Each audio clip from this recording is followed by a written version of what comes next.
Hey, balik lagi. Anjir. Enggak. Sebenarnya dari kemarin pengen sih bikin semacam apa ya namanya ya? Video-video tentang kamera analog lagi kayak penjabaran, tips atau apapun itu yang saya tahu ya. Maksudnya bukan berarti yang aku kasih tahu itu benar. Cuman itu sepengetahuanku. Soalnya kan tiap kepala beda-beda ya pengetahuannya ya. Entah itu benar atau enggak. Jadi ya kalau ada yang mau nanya silahkan, kalau ada yang mau kayak menerima apa yang saya sampaikan juga silahkan, bebas-bebas aja kita gitu. Oke, sekarang aku nggak bisa jabarin video tangan pegang kamera atau roll film atau dengan background apapun itu, soalnya ini lagi nggak di rumah, jadi nggak ada peralatan yang bisa dipakai kayak kamera untuk merekam, kamera yang dipegang, roll film yang dipegang, atau gambar-gambar jasa nanti atau apapun itu yang bisa ditampilkan. Jadi ini ntar kayak teman tulisan-tulisan aja gitu ya. Oke, kali ini aku mau bahas tentang kamera analog lagi tentunya, yaitu hal-hal yang penting atau hal-hal yang perlu diperhatikan saat bermain kamera analog. Di sini masih ada banyak orang yang pengen atau baru mulai memakai kamera analog kan. Tentu saja ada banyak hal yang harus diperhatikan gitu. Yang pertama mulai dari ya kamu harus punya kamera analog. Otomatis dong, masa mau motret pakai kamera analog nggak ada kameranya sih. Itu yang paling utama. Bebas kalian mau pakai kamera analog apapun itu, mau jenis point and shoot, mau jenis rangefinder, mau jenis SLR, yang penting itu masih bisa berfungsi dengan baik gitu. Anyway, sorry ya kalau ada suara-suara mobil atau apa, ini kebetulan mesku di sini pinggir jalan gitu. Dan kalau di kamar lagi ada orang tidur. Ya pokoknya gitu deh. Terus kedua, selain ada kamera analog, pastiin juga roll filmnya. Kalian mau pakai roll film apa sih? Roll filmnya itu kan ada dua tuh, C41 atau ECN2. Kalau ECN2 kalian harus pakai kamera analog yang agak-agak tinggi itu maksudnya spesifikasinya lumayan gitu. Pakai yang rangefinder atau SLR itu lebih bagus. Kalau mau yang point and shoot ada beberapa kamera analog point and shoot yang dia kuat pakai ECN2, cuman jangan keseringan karena itu bisa bikin rusak juga nantinya gitu. Terus yang di C41 pun ada banyak jenisnya ya, ada kayak Fuji C200, Kodak Gold, Kodak Color Plus, atau yang hitam putih tuh macam Rolei. Terus apa? Ya itulah banyak banget.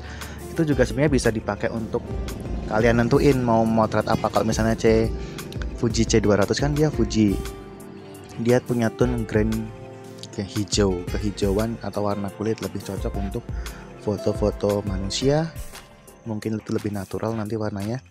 Terus foto-foto kalau di gunung, di hutan, di taman, ya itulah pokoknya yang grain-grainnya hijau. Kalau Kodak Gold itu yang keemasan gitu, kubah-kubah masjid, atau kalian di India atau di pura Sampokong gitu. Kodak Color Plus itu warna kulit, kalian juga bisa itu untuk foto sunset. Itu bagus banget sih kalau Kodak Color Plus. Itu roll film kedua. Yaitu tadi yang nyusul sih, soalnya kalian harus nentuin juga tempat kalian motret di mana gitu. Itu 3 elemen penting yang harus kalian perhatikan ketika motret pakai kamera analog gitu. Terus yang paling dasar kalau pakai kamera analog kan kalian harus tahu juga nih penggunaan kamera analog. Kayak misalnya jangan sampai jempol kalian nutupin kamera atau lensa kamera ketika kalian pakai kamera analog point and shoot. Soalnya kan kalian bidik di viewfinder itu nggak langsung di lensa gitu, ada jarak berapa senti gitu. Jadi kalian bisa jadi secara nggak sadar kalian motret jempol kalian sendiri atau jemari kalian sendiri. Itu khusus untuk yang masih pemula. Kalau yang udah sering make kayaknya nggak bakal deh. Itu yang kemudian sebenarnya kan kamera analog itu kita bisa bilang bahwasanya itu kamera lama ya, yang fungsinya itu ada banyak part yang mungkin rusak atau apa. Jadi ketika sebenarnya ada beberapa part yang kalau misalnya itu rusak itu masih bisa dipakai. Contohnya kayak flash mati dia masih bisa dipakai. Cuman dengan catatan kalian nggak bisa motret dalam keadaan malam gitu, atau dalam keadaan redup, cahaya redup.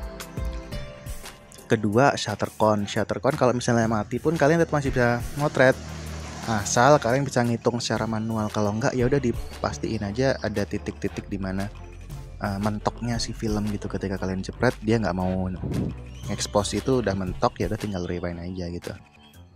Itu sih soalnya hal pokok dari kamera. Untuk yang paling penting kan sebenarnya aperture ya, karena dia bisa karena si kamera bisa nge-expose atau enggak kan dari aperture itu. Kedua, nanti ngikutin kalau ada shutter speed, dia ngikutin juga untuk cahaya masuk. Ntar ada ISO, ada shutter. Ya kalau kamera shutternya bisa dipencet ya sama aja nggak bisa. Gitu sih, kalian juga harus memperhatikan beberapa komponen kamera analog sendiri. Mungkin kalian bisa nonton beberapa video saya sebelumnya, atau mungkin nanti aku akan menjabarkan, atau ada beberapa teman yang mau bertanya, silahkan, siapa tahu ntar aku bisa bikin kontennya di sini gitu. Jadi pastikan kalian punya kamera analog, kalian beli roll film. Kalian juga harus tahu roll film itu sangat peka terhadap cahaya. Jadi jangan sampai ketika roll film itu dipasang, kamera analog kalian backdoornya dibuka. Jangan sampai dibuka dulu sebelum habis, sebelum kalian rewind, sebelum si roll film itu masuk ke dalam kanister. Itu yang harus kalian tahu. Habis itu baru dicuci. Cuci film tuh kalian bisa nyuci sendiri, tapi beli chemicalnya. Kalau enggak, kalian bisa ke tempat atau lab cuci film yang mereka memang menyediakan tempat cuci film gitu. Paling biayanya 50.000, udah scan sama cuci film sama scan, terus hasilnya dikirim ke email kalian. Gitu, itu hal yang paling dasar. Silahkan kalau ada yang pertanyaan, tanya-tanya aja, nggak usah segan. Itu dari saya. Kayaknya gitu dulu ya. Terima kasih, dadah.